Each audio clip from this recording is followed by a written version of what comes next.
Well, I know people continue to join us. Thank you for all of you out there for doing so. My name is Brian Powell. I'm a member of our athletics advancement team. I've been working here for 7 years, and my wife's a coach here, and really appreciate you joining us today. I'm going to get this over quickly to the stars of our show, the coaches, and former Notre Dame track great Jessica Harris, who's going to kind of lead us through today. But I'd just like to start off with a word of thanks. You know, this is an opportunity that we've extended out to alumni of the program who put in their blood, sweat, and tears, and many of you also who are supporting the program, whether it's through the Rockne Athletics Fund, the facility projects that have happened, endowing scholarships, and those many things that make our program possible, make it tick, and really fuel our excellence and the things going on right now. So thank you very much for all of those things. This is a partnership between the track program, the Monogram Club, and Rockne. We did learn that the most interesting people to conduct these is those on the track side or whatever sport may be. So we brought in a legend of the team, Jess Harris, and we're going to have Coach Sparks put her on the hot seat real quick first before she does the kind of hosting and moderating today. But I'm sure all of you on the call know Jessica to some extent. She's a double domer, 18 and 19. She was a two-time ACC champion in the mile, a first-team All-American, and finished third in the NCAAs in the 1500. So just an incredible runner with an incredible story, a great person. We're glad that she can help take us through. Coach Sparks, welcome. Coach Carlson, welcome. I'm excited to sit back and enjoy the call myself. But with that, I'm going to turn it over to Coach Sparks so we can figure out what Jessica's doing these days. Yeah. And then, Jessica, you spin it back and give them the hard questions today, all right? Yeah, we'll flip the script here for a minute and put Jess on the hot seat for a second. Let her share with us what she's been up to. So her last NCAA championship was in June of 2019. So Jess, why don't you fill us in what you've done for the last year and a half?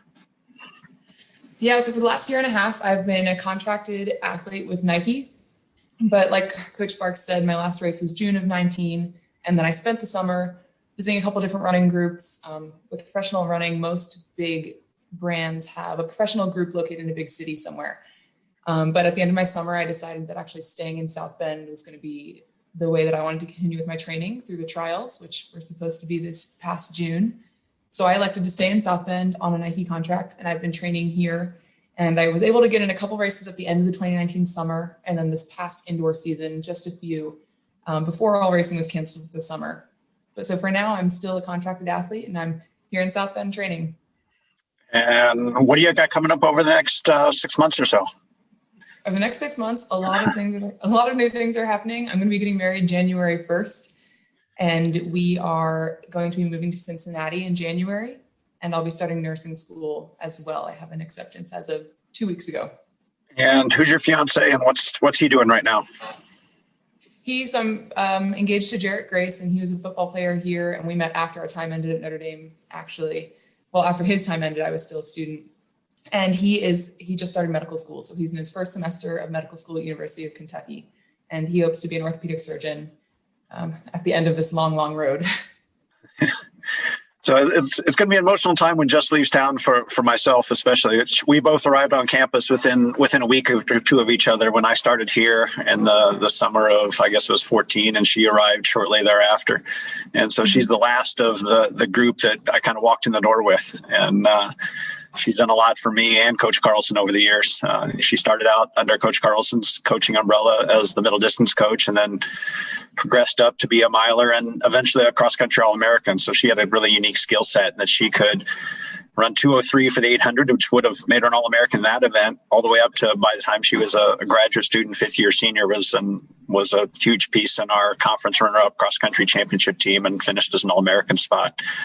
And was a great leader for us along the way. So she'll sorely be missed, but she'll still be involved in things like this, hopefully, and still come back to campus for visiting with the team over the years. But with that, I know Jess has got a list of questions that many of you have submitted and some of her own. So we'll let her get started. Yeah. And again, I'm really privileged to interview both coaches that I've worked with. Again, I worked with Sean for 2 years and Sparks with my last 3 years on the team. And during my time here as a professional, I have a strong relationship with them both.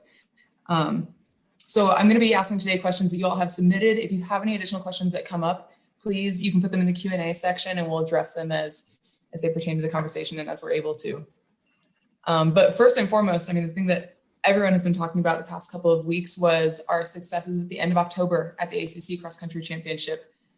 My first question I want to direct, well, first a congratulations to Sean and Coach Sparks. What a fantastic performance. I mean, we had 2 program firsts with a first individual title on the men's side with Yared. He was track and field athlete for the U.S. Track and Field Coach Association. 2 program history firsts. A second men's title. We had 3 all ACCs on the women's side. Josh Methner as our freshman of the ACC. So Sean, congratulations. Tell us how that felt, especially coming in as defending champions and looking to repeat a title. Yeah, it was kind of full circle, because that same course is where my first season with the men was, that conference meet.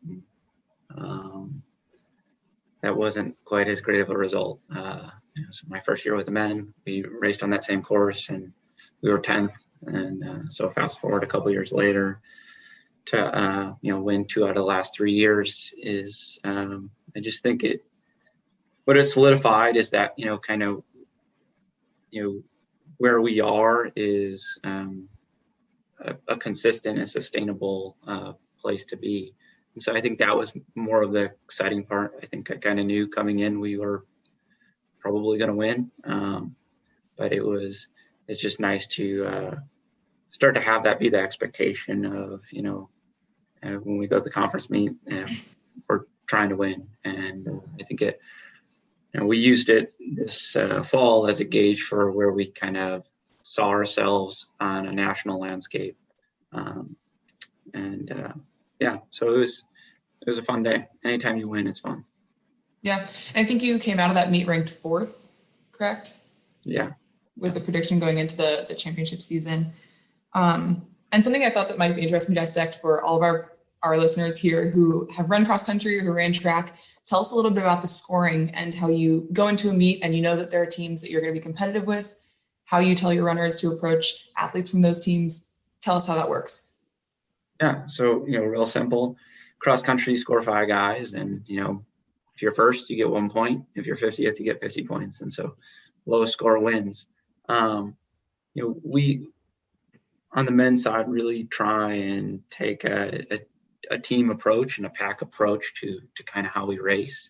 And we wanted to really set the tone of the race. And so I think 99% of the race, there was a Notre Dame guy leading or a Notre Dame jersey leading. And I just think it sets the tone and kind of, I think a lot of the conference starts to defer to us now in a lot of the races. And so we just don't want to shy away from that. We're just going to take control and have a couple packs throughout the race. And one of our goals was we knew we needed to have, 2 in the top 3. And we did that really well to have the low sticks we needed. I had thought we had about 8 guys that could, on any given day, finish in the top 15 or top 20. And our 5th man ended up being 18th. So he kind of covered the spread. Some guys had, maybe not their best day, but all of our guys did a really good job of staying in the range, which I think shows a good development of the program, meaning, when a guy has a bad day and is still 29th in the conference, we're in a pretty good spot. Because even if we would have went down to our 6th, 7th, 8th man as our 5th, we still would have won. And it shows that we've got a level of depth and insurance for surviving entire season and surviving a national championship. And Coach Sparks, what's your perspective on the women's side? I know that for the women this time it was really important that they race as a pack because there wasn't going to be anyone who's leading in that. Like there was no yard on the women's team this year. Yeah. There was no one who's going to be leading the race. So tell us about your strategy going into this. Yeah, it's been night and day from over the past 5 years where the women have had a Molly Seiler and Anna Aurora that have led the way for us, and we could count on them to be that low stick that Sean referenced with, somebody's going to be finished first or second and kind of carry the weight of the team with that low stick. We knew going into the year we weren't going to have that, but what I didn't recognize throughout the season is how deep we would be. So we had a 1 to 9 gap of about 35 seconds throughout our first 2 meets, which was extremely unique for what we've traditionally been, where we've had 1 to 5 gap of a minute 35 seconds over the years, and that allowed us to still be successful on a conference, national, regional level. And that 1 to 5 gap being small helped us, but where we fell apart a little bit was you got to perform on the day. And our number one, trying to think what I can divulge. We had someone miss 10 days of training, so you guys can do the math to recognize where somebody might disappear to for 10 days. And she didn't get released to participate until the day before the competition. That one, whenever you lose your number one, you're going to struggle a little bit. But we're still right there in the top. I think we're right around 25th in the country right now. We fell from 12th to 25th based on being the short end of, there were 17 points between second place and fifth place or sixth place, wherever we finished there. So it was frustrating that we sat down and did some math, as all coaches do at the end of a meet, and you start to recognize if everybody on our team ran 2 seconds faster, we would have been 25, 30 points higher.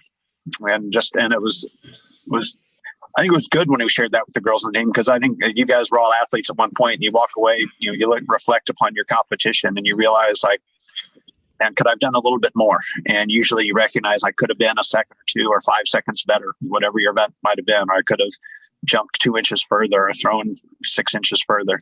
And so we had a good talk about that once we got back to campus, and just reminded them how every point matters, how every place matters, and how close the difference between 10th, or we had a young lady that was 12th and one that was 21st. So that's, 8 or 9 spots there. And there were 7 seconds, separating basically 10 positions. And so it was a tight competition. We just ended up on the short end of the stick on a lot of those. Yeah. And something that I think is that we've seen really, really strongly. I had to forget what, Sean, was it last year or the year before when your ACC motto was, what was your ACC motto last year? Yeah, it was Team Over Me. That was Team Over Me. In 2018. Yeah, when we won our first conference title. And I actually stole it from every year, the men's side, we have a former cross country alum write a letter to the team. And I just think it allows our guys to kind of connect to the past tradition and realize that, it's about their teammates, but it's also about, the alum and kind of tying this whole family together. And Ron Markovich wrote the letter for us. And, in the letter, he talked about how Lou Holtz had this 6 a.m. puke fest practice that they started. And the shirts that they would wear were these gray T-shirts that said Team Over Me. So I just thought it was like a cool thing to bring back. And it's a lot of our whole philosophy on the men's side is, we really very rarely talk about individual performances. Pretty much everything we talk about and every message we have on a daily basis is, what are you doing for the team? How is this going to benefit us? What are you doing for your teammates? And holding each other accountable. And a cool story, after we had won the conference meet, I sent Lou a letter, just saying, basically, we stole this from you. And he wrote a letter back, and it was to the guys. And I thought that was pretty cool that it tied back full circle. Most of the guys maybe didn't even know who Lou Holtz was at that point in time. But it just shows the tradition of our program, and we're always kind of trying to inch that needle forward in who we are. Mm-hmm. And I think that's really beautiful that you can bring in, like you said, the tradition inherited to the team. We have 40 people joining us today who care about where the program is going and where it's been. And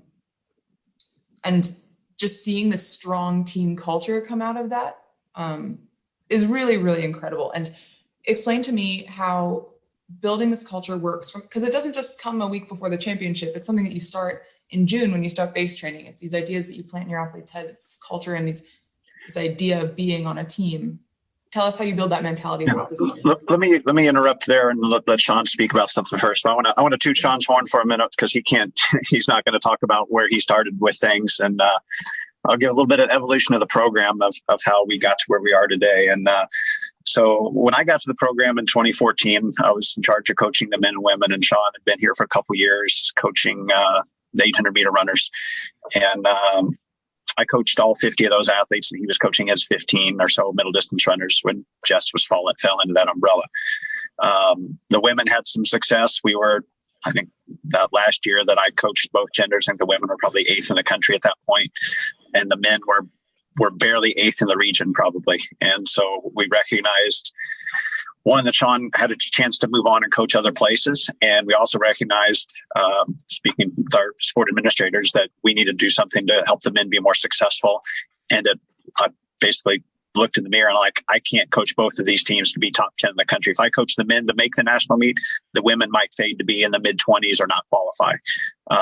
And so what we did at that time was, Sean, we're not going to give you a raise, but we're going to give you twice the responsibility and tell you to coach all the men. And he jumped to that crazy opportunity. And what made it seem so crazy is that first year, I think we were 14th in the region. The year he talked about being 10th in the conference, they were 14th in the region. Fast forward 2 years, and Sean will correct me if I'm wrong, they were 14th in the country basically at that point. Within 2 years, they went from 14th in the region to 14th in the country. And I'll let him chat about some of the cultural changes he hit on a little bit, but it wasn't, there was some X's and O's and there was fitness that was gained, but from an outsider being there every day, watching the attitude amongst the team over those 24 months was the culture piece that changed so much within that group, and the way they felt about things and the way they went about their business every day changed dramatically. And I'll let him talk about how that all went about for him during those 2 years. Yeah, it was, you see the result of, our ranking now, or our conference finish now. And, it's a product of, guys that aren't even here anymore, that kind of bought in initially to the philosophy and system and message that we kind of have now as a staple of the men's program. It's hard to get guys to buy into that initially. And so I got to give those guys a lot of credit for, trusting me and letting me kind of bring that message. But yeah, it's evolved each year a little bit, and we just continue to try and press that need a little bit more forward each year in that cultural piece. But, our main message is, I got into coaching, because I'm competitive and I certainly want to be successful from an athletic standpoint. But, I was fortunate to have a college coach that I would say is a better person than me as coach.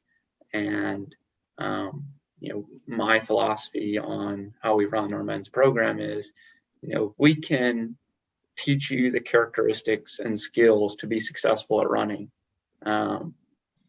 Then I think we're also teaching you those same exact characteristics and skills to be successful at life over the next 40 years, whether that's as an employee, a father, a husband, fill in the blank. I don't think that those skills and characteristics change. And if, as we continue to move our program forward, we're looking to get that last 1%. How do we go from, 4th in the country to 1st in the country? And, those are really small differences, and they're very hard to make up. But I think if we're teaching our guys how to do that and how to find those little differences, again, it shows you a path of being in the upper 1% of society afterwards, after you leave here. And so, do I like winning? I certainly do, but it means a lot more to me when I hear from guys that have graduated from here, been through our system, and share stories about how they thought the culture here and the expectations here have kind of helped them be successful in their lives thereafter. And obviously this has led to a ton of success, both for the men's team and for the individuals. And I myself have been here. I've been here so long. I've seen this entire change happen. And I can attribute to the difference that Sean has made for now generations of athletes here. So Sean, thanks for being here. Thanks for being here and staying here. We appreciate it. But so now we've won ACCs. what is the next step? So for like many sports, NCAA has delayed the championships and they're going to be in the spring. So how are we going to bridge that time while preparing for indoor, balancing that indoor season and a championship that I believe is in March, correct? Yeah. So, and as you talk, most of us here are familiar with indoor track. So the indoor track championship for the NCAA championship is still in March as well. So I guess it would be March 12th and 13th is the NCAA indoor track championship, and March 15th, a Monday, is the NCAA cross country championship. And so there's some hard decisions to be made over the next couple of months of who's competing where, assuming we get invitations to the NCAA cross country championship. We're not having an NCAA regional like traditionally things have gone. So there's just going to be a committee making those decisions. So there will be cross country meets in January and February and March leading up to the cross country championships, run right alongside indoor track meets during that same time of year that are currently on schedule. So I know that's a question we've had, is how's indoor track going to work? But the big piece, for kind of closing out our cross country talk here, is how do we balance as coaches and athletes getting ready for an NCAA cross country championship in March? Is there going to be some crossover with certain athletes into track and field? And that's the big challenge. We thought navigating a COVID cross country season was challenging, but navigating COVID indoor track, COVID cross country, NCAA championships right alongside those at the same time. A late start to the semester where we don't start school now till February 3rd, which is 5 weeks before both of those championships. I'm trying to get athletes back here in mid January to kind of get some training in and some in the Loftus facility that most of you have probably been in. There's a lot of working pieces that we got to put together, and that's. I guess that's what they pay us for, but it's obviously very unique and different that we're going to try to synthesize all those for the best of the team and each individual. And especially on Coach Carlson's side, where we return a distance medley relay, and one of the premier athletes in college track and field is Yared Naguse, who won our cross country championship, but he's also in the NCAA championship in the middle distance, the mile, and the distance medley relay. And there's still some things I know Coach Carlson needs to work through there, but there's no right answer to these equations. It's just, for us, we look at as what's best for the team, and then what's best for each individual athlete along the way. And I need the buy-in on both for those athletes is that they have to all recognize they know we're looking out for their best interest, and just educating them on why this is the best decision for them, whether it's getting ready for cross country, getting ready for track. The other unique thing about all this is these seasons of cross country and indoor track haven't cost athletes a year of eligibility. So if you followed along in some of the NCAA legislation that should recently come out, so the cross country teams that you see this spring or this fall are all eligible to come back next year and compete in cross country again in 2021. And same thing with this indoor season. So Rachel Tankos, who was our NCAA leader in the weight throw going to the national meet last year, we thought this was going to be her swan song of her fourth year right now. Well, now she gets to come back for a fifth year of eligibility next year for us, much like Yared can come back next year with another indoor track season for his fifth year of eligibility without basically they get to compete at 5 NCAA championships if they so qualify. It's kind of unique. And that's a huge benefit to the athletes. And I know that a lot of our listeners have asked the question about COVID and how it's going to affect an indoor track season. Do you know what considerations are being made on the NCAA level? What's the conversation at the ACC level? What's your insight on the next couple of months and what it looks like for competition? Yeah, so it all started here with we've had several conversations with ACC coaches and ACC administration of first, how are we going to conduct the ACC championship? Still going to do it over the same window of 3 days is the tentative plan. It's just going to be spread out more throughout the day to limit people in the venue. And then that translates back to our campus. And that many of you have probably been to our home indoor track meets, especially Mayo is our big one, where we've got well over 1,000 athletes competing over 2 days. Now that venue has been limited to, we hope, 400 people in the venue at once, which is going to be 4 to 5 teams and no spectators. So now we're just trying to put together a meet schedule that will best accommodate those restrictions. So we'll still call it Meet the Mayo Invitational. We're still going to call it the other indoor Meet the Notre Dame Invitational. Notre Dame Invitational has always traditionally been 4 or 5 teams, so that won't deviate a whole lot from what we've done there. But the Mayo Invitational will be similar to the Notre Dame Invitational. Once again, the hope is to be allowed to have the 4 or 5 teams in the building at one time. Could be some restrictions to the point where once your event is over, you're strongly encouraged to exit the facility and maybe return to your bus or somewhere just not in the Loftus facility during that time. So it's, there's other restrictions in training during indoor. Outdoors a little bit easier we're still encouraged to wear masks and we're running next to teammates. But when we get inside, there is a mask requirement everywhere on campus. So for inside Loftus, we're expected to wear masks, and that presents some challenges. But we've got a little more used to that. So it's doable at this point. And we trained all fall with them and had our success there. So it's been a good learning experience for the kids that's what life's all about, is working through challenges. And they've handled this like any other challenge they've experienced in life, and, done it with a smile on their face for the most part. It's been refreshing. We had a call with our athletic director this morning, and he was very supportive of all our coaches and administrators that on this call, and that he's met with student athletes, and they asked the student athletes how they were able to get through these challenging times with a smile on their face. And they said so much of it came from our coaching staff, Coach Carlson and others, that treated things as normal as possible, with tweaking things obviously to make everything COVID friendly, and balancing those in the best way possible to still allow us to have the successful season that we had. Yeah.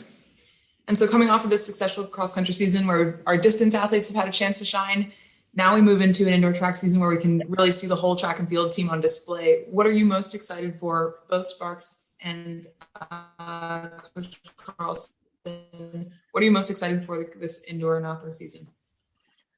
I'll let Coach Carlson hit on some of his group stuff, and then I'll give you some the total track team talk and let you know where we are with the rest of the event groups. Yeah. Well, we're ranked 4th in the country in cross, and so we're going to prepare for that with our cross country roster. And I think the cool thing is about our depth right now is that we can, I think, field a nationally competitive cross country team while still fielding guys to win events at the ACC Indoor Championship and go on to NCAA's indoors. We've got Sam Bowles was the 800 champ last year in the 800. We've got a transfer or two that came in with only indoor eligibility that I think could be nationally competitive. Kenny Vassbinder is one of those guys. He ran 14:01 while he was at Columbia. And about 3 weeks ago, I had him run a time trial. He ran 95 miles that week and ran 14 flat. So, bodes well for kind of his progression, moving forward. So I think we can do both really well. Now we're going to have to make some decisions with, lineups on our DMR and, guys like Yared who have some pretty incredible range and their ability to be nationally competitive in middle distances, but then also, a key player in our cross country roster. And, kind of the way I've always treated the men and approached them is, my job is to really guide them and kind of be the bumpers on the bowling alley. I want them to drive the ship, and my job is to make sure they don't get too far off track. And so, a lot of the decision in what a Yared or what any of those guys do is it's a conversation between us both. And, I'm going to let them kind of drive that conversation of what they want to do and what their goals are and what they think, maybe their strength. And I'm just going to be the bumpers there. And so if Yared decides to run cross country, I'm going to support him and make sure that, I'm providing training to prepare him for that. And if he wants to run indoors, then that's his choice also. And that's just kind of how I've approached everything. I think that anything you do as a coach should be a collaborative thing. My goal and their goals are the same thing, and it's to make them the best that they can be. And so I'm excited about it all because I think we really do have a level of depth that is unique of any school in the NCAA. I think there's maybe, you can count the schools on one hand that can field a nationally competitive distance roster in track and at the same time have a nationally competitive cross country roster. So it's going to be really fun. It's going to be a little bit challenging with, we're going to have to give up some things here and there, but it's really exciting. And then the real fun part too will be going into outdoors. We get to combine our, cross country guys getting ready for the cross country national meet and our guys getting ready for the indoor national meet. Now we have a pretty deep squad of guys where we can send 15, 20 guys to the regional meet just out of the distance events, which would be the most we've ever had, by far. And then, going into the national meet, I think we can, surprise some people outdoors. And then beyond that, there's the trials and the Olympics. And, our hope is to be able to put some guys in a position to, whether it's make a final of the trials. I think we have multiple guys that can do that, or maybe try and make an Olympic team. And so while it's all exciting, it also creates a lot of challenges and things that we really have to do a good job of balancing the timeline of how often people are racing, just because, we are going to be racing into the later parts of the year where most people aren't. Yeah. And kind of jump on back into this conversation. As the director of the program, one of the things that I obviously have to rely a lot on is the assistant coaches, Coach Carlson, Coach Pate, Coach Beltran, Coach Zuderwick, Coach Foley, to carry the weight of directing their groups to be successful. And because I'm not going to stand next to the throws while I can't be in 5 places at once. So we really empower those people to lead their groups in the way they see best see fit. And having those same conversations that Sean talked about, he'll have with Yard, are the same conversations that Coach Beltran's had with Rachel Tankos, who we had debated redshirting her. That we had planned to redshirt her in indoor track this year while she came back for her 5th year of indoor and outdoor eligibility. And when the NCAA granted this waiver year for everybody to have an extra season of indoor eligibility, it kind of opened a big window for a lot of different things to happen. And so she's elected to compete this year. We had a few others that were going to do the same thing. With so much uncertainty, we were going to have a lot of kids hit the brakes to get ready for outdoor track because just so many questions involved. And now with this waiver, we've got Rachel coming back for a 5th year, like I said, who is the NCAA leader in that event. We were able to keep Abby Capitan, who was going into the indoor national meet. She was seeded 4th. She does not have indoor, but she has outdoor eligibility. She deferred law school for a year to come back and compete her 5th year of eligibility. Logan Cuskey was the 2-time indoor men's weight throw champion. He had a pretty significant job lined up to leave in June to pursue his career path, and he opted to return for a 5th year of eligibility, pursue a graduate degree, and come back and throw his 5th year of outdoor track. I think that just shows you the feelings that the kids have for this university and for the program is what they decided to do when the COVID situation hit throughout the spring semester. Were they ready to move on with their life and forget about their time in Notre Dame, or did they want to finish it out on a positive note? And the thing we take a lot of pride with from all our events is what kids decide to do with that extra year of eligibility. And as we mentioned, our men's cross country team at this point is going to look exactly like it did a year ago.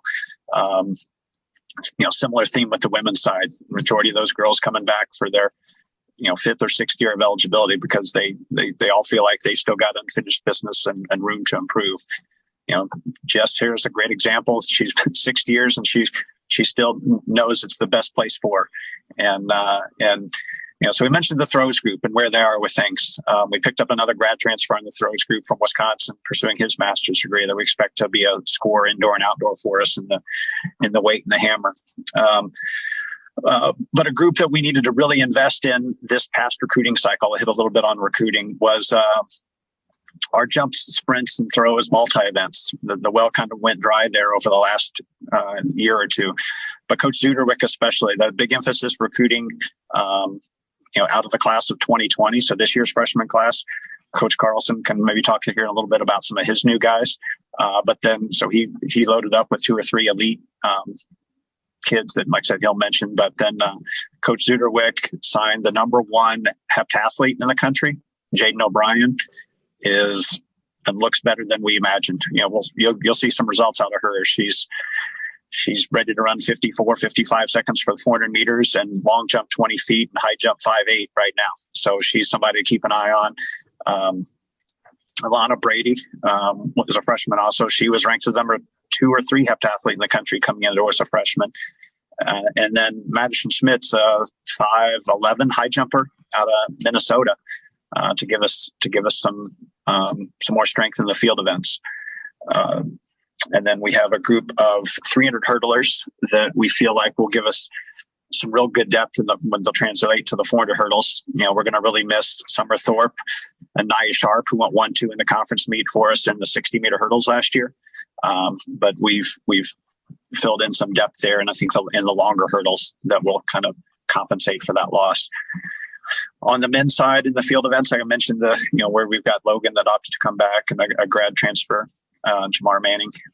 But Colton Crumb's really taking advantage of the time off from competition to become what we like to think is an elite NCAA qualifier athlete. He's a pole vaulter from locally here in Frankfort, Indiana, and he's got big goals. He watched Nate Richards when Nate was an All-American for us. Colton was a junior, senior in high school, and so that's been a role model and idol of his, and any great athlete aspires to do what their role models have done. And so that's a name. Every time I walk past him, we start talking a little bit. He talks about what Nate was doing at this point, and he's ready to match what Nate's done.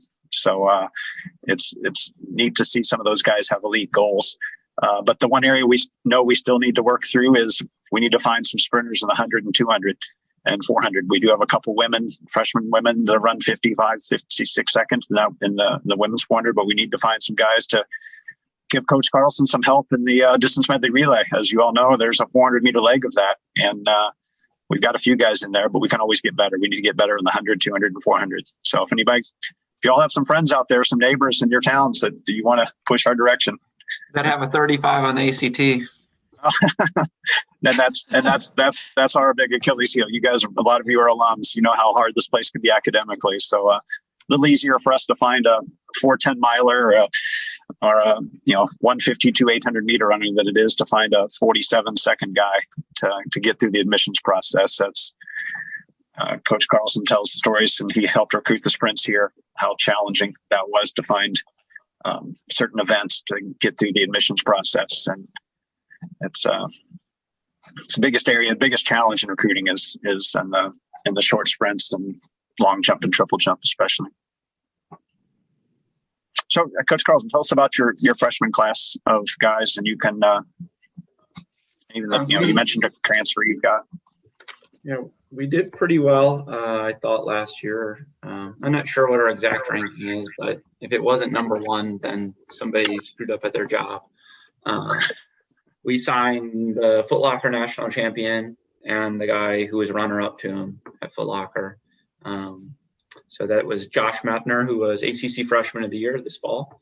And then Carter Solman was second to him, and both of them just look great, and it's really exciting for the future. Robbie Kozian was another guy that we signed, and he's run 14:26 for 5K on the track out of high school, and so I think he's got a lot of potential. And then we also kind of filled in with, and this is kind of the unique thing, and I think it speaks well to kind of what we've created here is, we've got a lot of guys that just want to come now, and so when COVID hit and a lot of kids ended up having 5th years, I mean, I'm not kidding. I had probably 40 emails from people wanting to transfer, and all of them pretty good. And we ended up, taking a few. One of those guys is Kenny Vassbinder. I mentioned him earlier. He's run 14:01 in college, and he was the HEPS cross country champion. So he's going to have indoor and outdoor eligibility. Then we picked up 2 brothers, Will and Colin Daly, and Colin's run 7:46 8:46 for the 3K steeple and 3:59 for the mile. And Will has run 8:50 for the steeple. And so, it's kind of helping us fill in just, a really well-rounded, from 800 to 10K distance roster of guys that can, score the conference meet, but then also, maybe have some of these guys move on to NCAAs. And so it was really good class this year. And I think it's created kind of feeling across the country where a lot of people want to come here. It used to be really, really hard for me to get, some of those top 10 kids in the country on the phone, and it just, it's not the case anymore. I've already gotten, for this coming year, looking at, our program, we've got a couple of other transfers that are, 149 guys, a guy that was like 80th at cross country nationals. And so, they're all pretty interested, and we'll see how that goes. And then this present year, going into next year, we just signed Ryan Schumacher, who some of you may know his father, coached at Wisconsin for a long time when they were really good, and now coaches the Nike Bowerman group. But I think, that also speaks well to kind of what we're doing here is when, successful people in the college coaching and the professional coaching world want to send, their own kids to Notre Dame. I think it just speaks a lot to them kind of believing in our culture and believing in the direction that we're headed. And Sean talked about his grad student transfers, and that's been a unique thing that the COVID outdoor track season brought to light for our program. So the Ivy League conference rule is you cannot pursue a graduate degree at an Ivy League school and compete for your fourth year of eligibility, your graduate year of eligibility. So that's where we picked up. He mentioned the three guys. We've got three women on the team right now. Same thing. Katie Wasserman's from Columbia. She qualified for the Indoor National Meet a year ago in the mile. She's run 4:39 for the mile. She's training great right now, but she only has outdoor eligibility. Lauren Sapone's from Dartmouth. It's NCAA regional qualifier in the steeplechase. And Kylie Spearing's 16:30, 16:45K runner that are also pursuing their graduate degrees. And we've got other kids, for the next 3 or 4 years will be, that's the balance of what recruiting will look like for the foreseeable future is talking to 17, 18-year-olds, but also with our, academic reputation along with our athletic reputation now, we feel very confident in our ability to recruit some of the best Ivy League kids where they just have maybe a cross country or outdoor season of eligibility. It's a whole different dynamic now for us to bringing some of those kids in. But I can comment a little bit, signing day, if you followed along, was what started yesterday. So we can comment a little bit on, Coach Carlson mentioned Ryan, the men's distance recruit we just locked up. On the women's side, this is a big year recruiting for us in the women's distance area. So as the class of 20 was men's distance and women's multis, high jump, hurdles, replacing some of those gaps.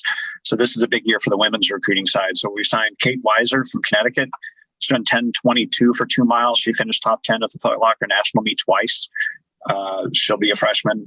Charlotte Turrison ran 16:37. She's from Maryland, 16:37 for a 5K on the track. Those two will give us some immediate help in cross country, add to our depth that we already talked about earlier. And then we've signed 4 other women that are kind of more middle distance flavor that could potentially help us in cross country. And that Ashley Gordon's run 4:52 for a mile and 2:12 for 800 meters. Soccer player that just ran her first year ever of cross country. So it'll be a little bit of a learning curve there for her. Sophie Novak's from Michigan. She's run 4:49 for the mile. And we've got more twins than any school in the country. I feel like we signed a couple more this year. Molly Grant, Paige Grant from Jesuit High School in Oregon. They've run between 2:10 and 2:12, each of them. Once again, they'll be a bit more of a project in cross country, but they give us some of the depth that we need in the middle distance right now. On the women's side, we've got a good group that run cross country, a 3K up to the 10K. But since Jess has moved on and we've got a couple older girls in that middle distance group, we needed to fill in some gaps there. So I feel like we've done a good job of finding some 800 meter milers that are going to help us out. And then Got a long jumper coming. Can't tell you a whole lot about her because we don't have the documents back yet, but she's a 19.5 long jumper that we should get a release out on that one pretty soon too. So we haven't had a pure long jumper here since I've been here for 6 years. I think we did have one my first year, but not one that was focused on the long jump. We've had kids that, maybe a multi-event kid that long jump or a sprinter that long jump, but this will be our first true long jumper that we've had in a while. And our jumps coach, Coach Pate, if you haven't read bios of our staff, believe he has been named a 6-time NCAA Assistant Coach of the Year. He's coached 6 or 7 NCAA champions in the long jump and the triple jump when he was at Purdue and Indiana and Kansas. He's native to this area, grew up in LaPorte, Indiana. So for him, he's moved back home 3 years ago and we have brought him on board. And so he's been looking for a jumper that he can mentor along the way. And then I mentioned Coach Zuderwick, who coaches our hurdlers and multi-event and high jump and pole vaulters. Because I did a great job recruiting that event last year, along with coaching our 2 women that were 1-2 in the 60-meter hurdles. And Colton Crum now is kind of moving hopefully onto the national stage of that event. And then Coach Beltran, some of you have been involved with this program for 10, 15 years or longer, but you'll recognize his name as the longest tenured person on this staff. And if there was a coach that I felt the most sorrow for in missing the indoor season last year, it was Coach Beltran, because he's the only one on our staff that hasn't had the opportunity to be a national champion or coach a national champion. And he had Rachel ready to go at the national meet last year in Albuquerque, and 24 hours before the national meet, we got the call that it was canceled. So he got locked up on that. But the good news is he's going to have Rachel back for another year. Well, 2 years. We have this indoor season and next year indoor season to kind of give him the championship that he's worked so hard for the last 15 years and really has, we talked about Coach Carlson's culture and the vibe going on that group. And if we had a athlete in Coach Beltran's group, they're gonna mimic some of the similar talk and the confidence that the throwers all have going within that group right now, which is, makes my job as a head coach a lot easier to know that I've got people like this behind me that I can hand the keys to the car and let them go, and I don't have to micromanage their life. They first and foremost look out for the athlete's well-being first, and then and find a way to be champions along the way while mentoring them in the proper way. Well, good. It definitely sounds like it'll be a productive indoor and outdoor, and next year with such a strong recruiting class. It's always good to see a fresh crew of faces around here in the fall. And we actually have our first question and answer submitted. So this is a question for both coaches, and it is, well, it's about me. It's how often do you have me mentor your student athletes? And I'd even expand this. How often do you have alumna or alumni mentor your student athletes? I'll pick on Jess. I know Sean can talk a little bit about some alumni his alumni engagement that he looks forward to, and maybe some of you all can help with. But yesterday, Jess helped us out. There's being local as she is.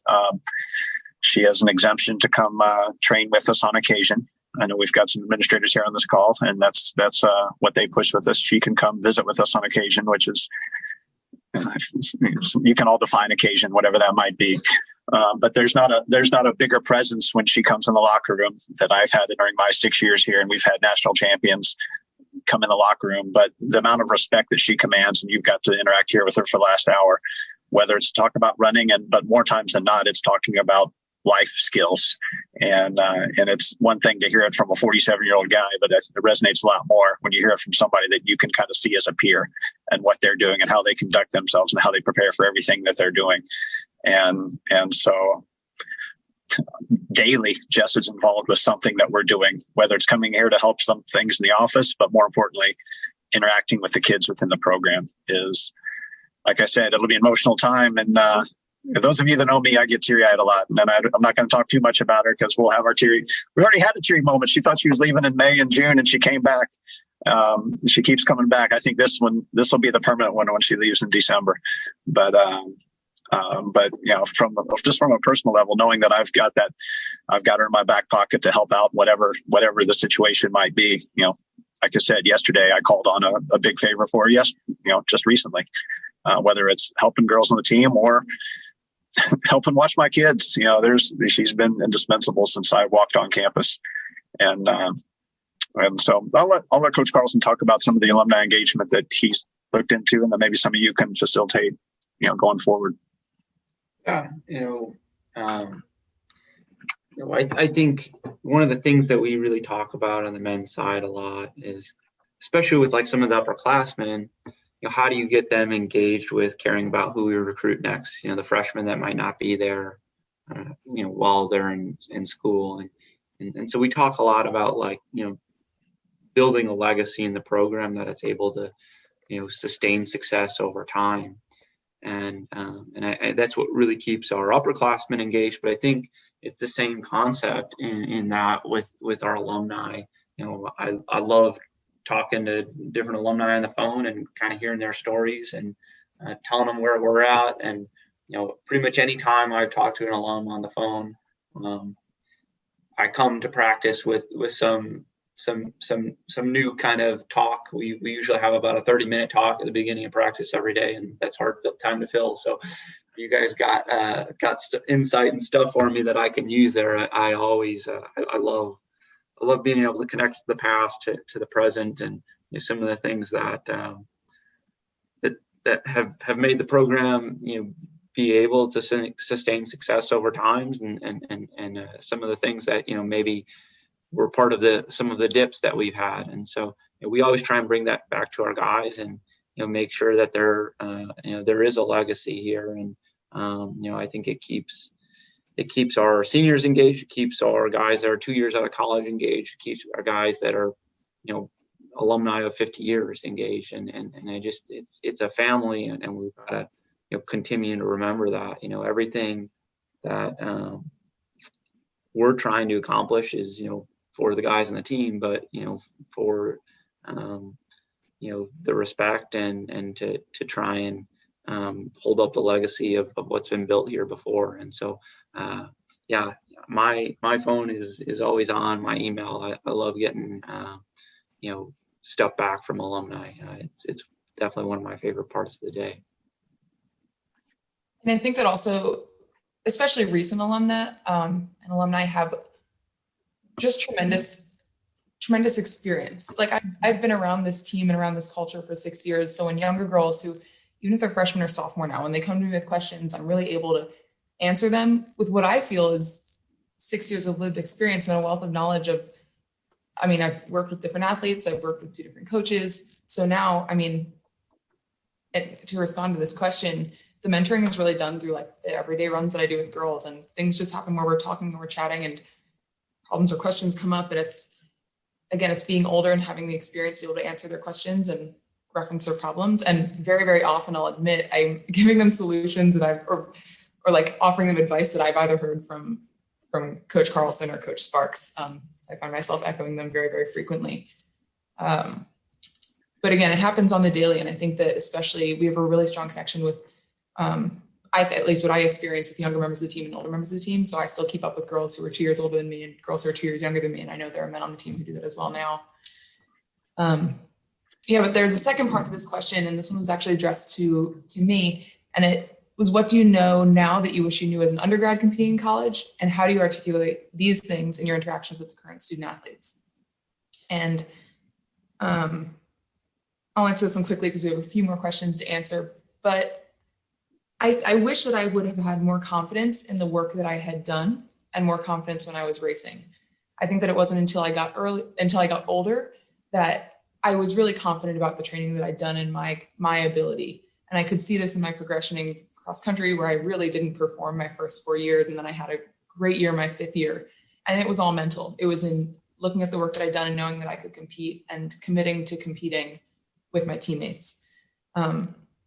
So really it would have been a self-confidence aspect. It would have knowing that I had done the work and that I had the talent to do it. And I was given all the tools necessary here at Notre Dame. And a second piece of that was really what I wish I had known as an undergrad was really appreciating the women that I was training with, because here you have access to be training with the best athletes in the country, and you don't get that everywhere. And I think articulating that in interactions with current athletes, I try to be as honest as possible when I'm talking with current student athletes. And And you can never predict the problems that a current student athlete is going to be facing. And I know that if I had had a mentor when I was younger, I don't know if I would have really truly listened to what my mentor had to say, because I'm stubborn. And I know a lot of athletes are stubborn like that. But I try to be honest with the younger athletes, because I found that that's what I would have needed. I would have needed just true honesty. So that's our first question from the Q&A. We have one more also about another alumnus from the program, and it's about Anna's BAA signing, which she just recently made public. So Anna has chosen to go on professional with the Boston Athletic Association group. Sparks, could you? I'll give you a quick rundown how that shook out. So Anna had a 6-year of eligibility for indoor and outdoor track that she opted. The discussion was, you have your bachelor's, you have your master's, you can always come back for just a semester of eligibility if nothing pans out professionally for you. But if you can make a livable wage to go run professionally, let's explore that opportunity. NCAA rules allow us to have conversation with an agent, but without signing with an agent. Through preliminary conversations in May, June, we quickly learned that she was going to earn a livable wage. Just a matter of which situation was going to be best for her. And she's, Jess has talked about it. Everybody here's got a mentor, sandwiched between Molly was a couple years older than Jess. Jess is a couple years older than Anna. So Molly Seidel lives in Boston and trains. It's a different training group, but they're very comfortable with each other. That one thing kind of pushed her to the Boston Area Athletic Association BAA training. The other piece is that Anna sees herself as a half marathoner in the next year. And there's nothing bigger than the Boston Marathon and training of the bigger volume of training that goes on out there versus 5K, 10K training. She's as healthy as she's been in 2 years, which is going to play well into that mindset as well. And now that you've mentioned Molly, we can't ignore her London Marathon performance. Yeah. Brief recap on that. Yeah. So I know we only got a couple more minutes left here because I could talk about her for about 30. So if those of you haven't followed, she ran her first marathon in February, first marathon ever, made the Olympic team the same day we were at the ACC championship. So that was a big day for our team athletically, where we finished well at our conference meet. And then Molly, out of the blue, her first marathon, I shouldn't say out of the blue, those that have kept in touch with her knew she was ready to go, but made the Olympic team. Fast forward 6 months, competed in the London Marathon, ran the 9th fastest marathon in American history, and still, talking to her subsequent to that, had a lot of gas left in the tank. And next summer should be a good summer for her. We're going to the Olympics and all's well. But if she stays healthy for the next 9 months, expect bigger and better things going into that as well. And she's, actively engaged in the program, just like Jess is. Just anybody talks to Molly Huddle, we're working to get her back here a little bit more. She's a hard one to catch sometimes, but we appreciate all you guys joining us today. But I know we've still got a couple questions to run through. Anybody would like to stay on, we'd be happy to have you, but we'll zip through another 5 or 10 minutes worth of things if you want to just stay put for a little bit. But we're at our limit. So limit, but maybe with one of the more important questions that we've heard, and one of the most repeated questions we heard from people who submitted questions. We have had questions about Clemson recently choosing to cut their team. And while this is not the most fun thing to discuss, I think it's really important to be brought up because this is a trend in the past couple of months with college teams. Coach Sparks, what do you take from this recent move by Clemson, and what's most important moving forward for our program? Yeah, it goes back and forth. The narrative on why do you drop your programs? Minnesota was rumored to drop, reinstated. Brown was going to drop, reinstated. William & Mary was going to drop. They've reinstated all 3 of them over the last 6 months. Hopefully Clemson sees the light and does the same. The big frustration in all of this is you're obviously limiting athlete opportunities, but the big thing is you're limiting minority student opportunities. Other than their football program, their track and field program is their biggest minority-driven sports program on campus. And in today's climate, it seems pretty insensitive to go that direction with what they're doing. There's some initiatives out there to try to educate their administration on why this is the wrong path to follow. But I think whether it's financial or Title IX, from a Title IX perspective, it looks easy to drop those three sports because you pick up 80 slots when you count 30 track, and 20 cross country or whatever their numbers might be, to give you 80 athletes that you don't count in that Title IX equation. And I think that ends up being a bigger piece of it, or they can't tell me that Clemson football is not making money right now, or next year won't make money. So that's, a lot of us are trying to figure it out and we can't understand it. It just seems like a little short-sighted. But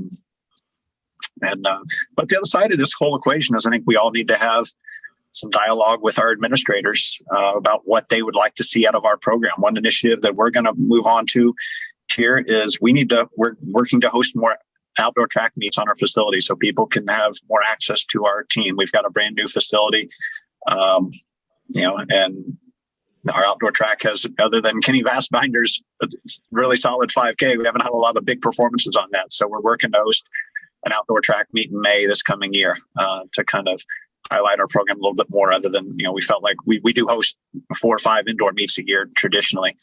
That's not going to happen this year. So we need to try to get some more engagement on campus with an outdoor track meet. The biggest limiting factor there is we don't have lights at our track. So it would have to be a Saturday special, small invitational, 2 or 3 teams, just so we don't stretch into the darkness. So that's a piece we're working towards, hopefully eventually getting some lights out there so we could host an ACC championship or potentially a regional, type of an elite meet. So everything out there is set up for us to host an elite competition, except, the lights at the facility inhibit us from hosting anything truly championship level. And but the Harris family was incredibly generous with and others as well to help finish that project off. So I appreciate everything that went involved in getting that building together. Can't tell you a recruit that we bring through there. They're confused. They're like, they ask us the same question every time. So this is whose building is this? We walk them in, we tell them it's the Harris Family Track and Field Facility. Like, well, whose is it? Like they're confused on how it's just the track teams, not 6 other sports. That's what it looks like if you haven't been in there before. It's pretty impressive. Yeah. I will say that's not my family. That was not my family. Different Harris family, 2 separate Harris families. He gets that question a lot. It is an incredible building and we're really, really blessed to have it. Now moving forward, we also had a question asked, what was the best way for alumni to engage with the program?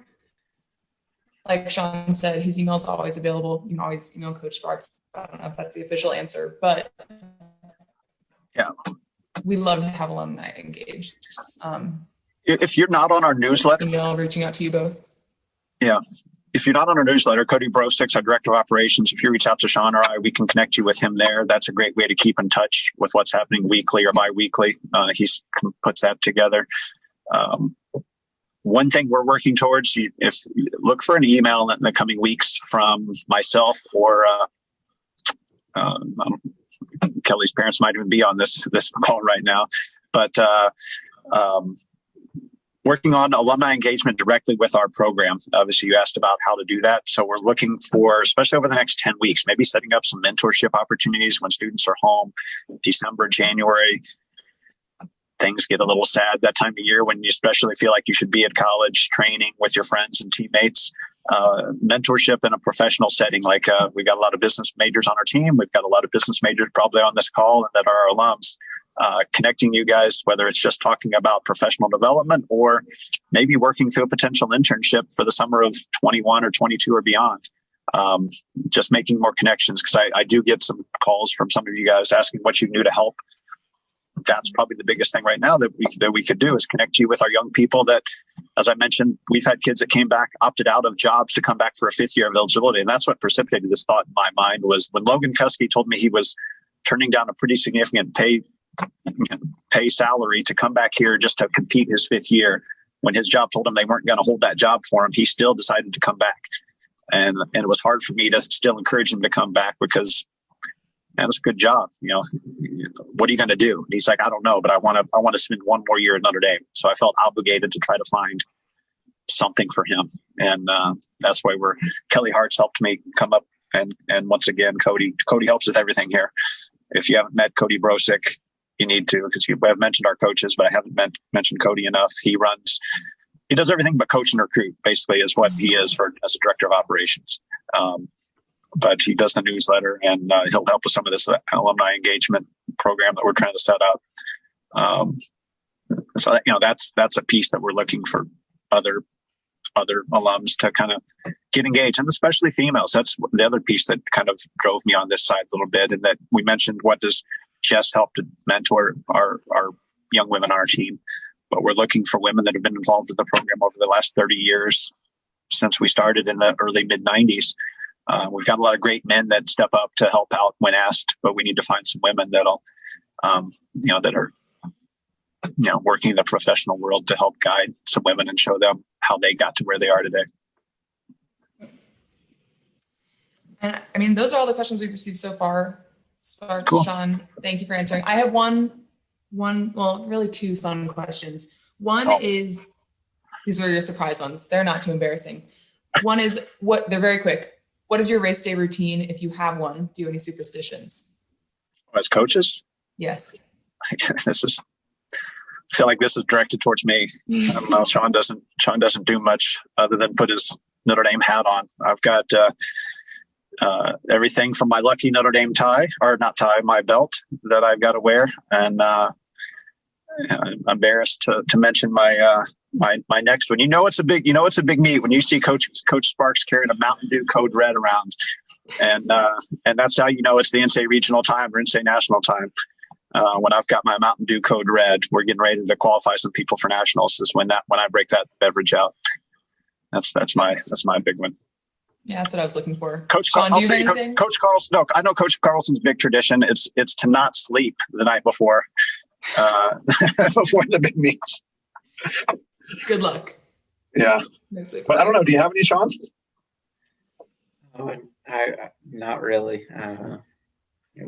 I kind of treat myself how I treat the guys. Basically, anytime we do like a team talk, you do some kind of team talk before race. I always try and do it like 2 days out.